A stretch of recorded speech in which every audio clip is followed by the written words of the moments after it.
இடமுறுக்கு அவல் பொறி அஞ்சரப்பெட்டி நிகழ்ச்சியை பார்த்து கொண்டிருக்கக்கூடிய அனைத்து நேயர்களுக்கும் வணக்கம். இப்போ இன்றைக்கு நம்ம என்ன செய்ய போறோம்? நல்ல சுகர் பேஷண்ட்டுக்கு உண்டான சுகர் சப்ஸ்டியூட்டோட ரசமலாய் எப்படி செய்யறதுன்னு பார்க்கலாமா? அதுக்கு முன்னாடி அதுக்கு தேவையான பொருட்கள் என்னென்னு பார்ப்போம். பேக்கிங் சோடா, அதுக்கப்புறம் பால் பவுடர், சுகர் சப்ஸ்டியூட், பால், ஏலக்காய் பொடி, ரோஸ் எசன்ஸ், நெய். முதல்ல நம்ம அடுப்பை பற்ற வச்சுக்கணும் எப்பவும் போல. சுகர் பேஷண்ட்டுக்கு அப்பதான் எப்ப நீங்க ஒரு பொருளை சாப்பிடக்கூடாதுன்னு சொல்றோமோ அப்பதான் அதை சாப்பிடணும்னு நமக்கு தோணும் இல்லையா? அந்த மாதிரி குழந்தைகள்லேருந்து பெரியவங்க வரைக்கும் எல்லாருக்கும் ஒரே மாதிரி தான், யாரும் வித்தியாசப்பட்டவங்க இல்லை. எதை நம்ம கூடாதுன்னு சொல்றோமோ அதை நமக்கு செஞ்சாகணும். இது மனிதனோட இயல்பு. அதனால இப்ப சுகர் வந்தவங்க என்ன நினைப்பாங்க? சர்க்கரை உள்ள பொருட்கள் எதையும் நீங்க சாப்பிடாதீங்கன்னு டாக்டர் சொல்லிடுவாங்க. அன்னை வரைக்கும் ஸ்வீட்டே பிடிக்காது. ஆனா நீங்க எப்ப டாக்டர் இதை சாப்பிடக்கூடாதுன்னு சொல்லிடுறாங்களோ அன்னைக்கு நமக்கு கட்டாயமா சர்க்கரை பொருள் இனிப்ப சாப்பிட்டே ஆகணும் அப்படின்னு நமக்கு மனசுல தோணும்.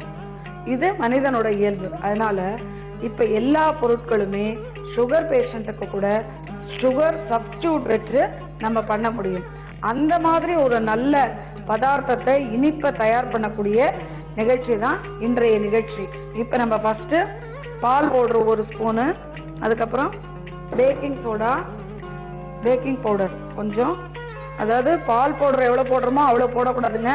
பேக்கிங் சோடா கொஞ்சமா அந்த ஸ்பாஞ்ச் மாதிரி வரத்துக்கு you have to add baking soda கொஞ்சமா. இப்ப பால் நல்லா பொங்கிட்டு இருக்கு.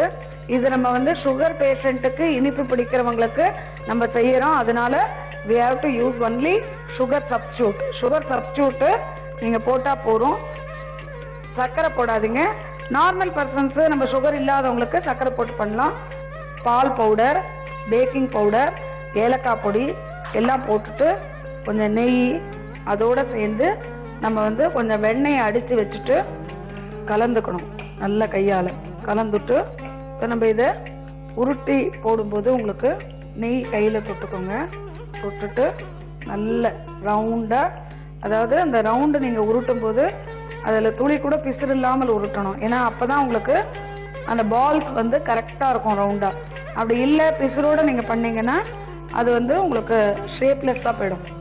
நல்லா அதை உங்களுக்கு அந்த மிக்சியில போட்டு நீங்க அடிக்கிறீங்க பாருங்க, அந்த அடிக்கிறதுல தான் இருக்கு. அது எப்படி ஸ்பாஞ்சா வரணுங்கிறது நம்ம எவ்வளவு தூரம் அதை மசாஜ் பண்றோமோ அந்த மாதிரி. நம்ம இப்ப சப்பாத்தி மாவெல்லாம் இருக்கு இல்லையா, அதை நம்ம எவ்வளவு தூரம் கையால நல்லா பிசைகிறோமோ அதுபடி அது சாஃப்டா வரும். அந்த மாதிரி உங்களுக்கு அந்த சாஃப்ட்னஸ் வரணும்னு சொன்னா அதுல எக்ஸ்ட்ராவா எதுவுமே இருக்கக்கூடாது.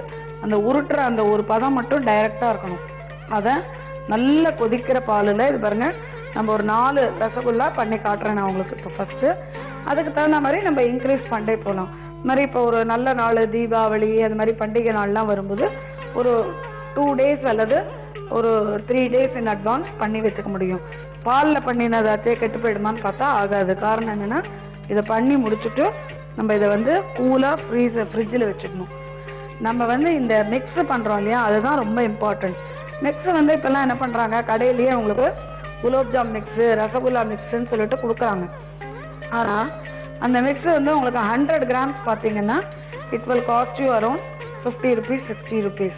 ஆனால் அதே 50-60 rupeesல நீங்கள் டபுள் த டைம் அல்லது ட்ரிபிள் த டைம் நீங்கள் வீட்லேயே தயார் பண்ண முடியும். ஸோ இது மாதிரி வழ நல்லா உருட்டிட்டு அந்த கொதிக்கிற பாலில் நீங்கள் போட்டுட்டீங்கன்னா கொஞ்ச நேரம் கழிச்சு நீங்க அணைச்சிடணும். அது அணைக்கிறதுக்கு முன்னாடி உங்களுக்கு எப்படி அந்த பதம் நீங்க பாக்குறதுன்னா, அந்த ரசகுல்லா நீங்க போட்டிருக்கீங்க இல்லையா உருட்டி, அது நீங்க போடுற சைஸை விட கொஞ்சம் பெருசாயிருக்கணும்.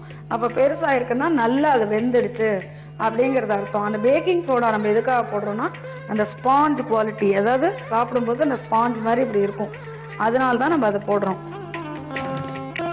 வித்தின் 2 minutes நம்ம வீட்லயே நல்ல நல்ல இனிப்பு பதார்த்தத்தை கடையை விட சுவையா நம்ம தயாரிக்க முடியும். ஆனா அதுக்கு நமக்கு தேவை பொறுமை, இன்ட்ரெஸ்ட், அப்புறம் கத்துக்கக்கூடிய ஒரு தன்மை இருக்கணும். அந்த கத்துக்கணும் நீங்க சொல்லும்போது நீங்க புக்கை பார்த்து படிச்சு கத்துக்கிறத விட சில விஷயங்களை நேரடியாக பண்ணும்போது பார்க்கறது நல்லது. அதனாலதான் அன்றாடம் அஞ்சரப்பட்டி நிகழ்ச்சியை நீங்க கவனிச்சு பார்த்தீங்கன்னா உங்களுக்கு நிறைய நல்ல நல்ல சுவையான உணவை தயார் பண்ணக்கூடிய மனப்பான்மையாகப்பட்டது உங்களுக்கு வரும். நீங்களும் அழகா நல்ல நல்ல சுவையான தயாரிப்பை வீட்டிலேயே செஞ்சு உங்க வீட்டுல கணவரை அசத்தலாம். தெரியுமா? இப்போ சுவையான ரசமலாய் தயாராயிடுத்து. அவல் பொரி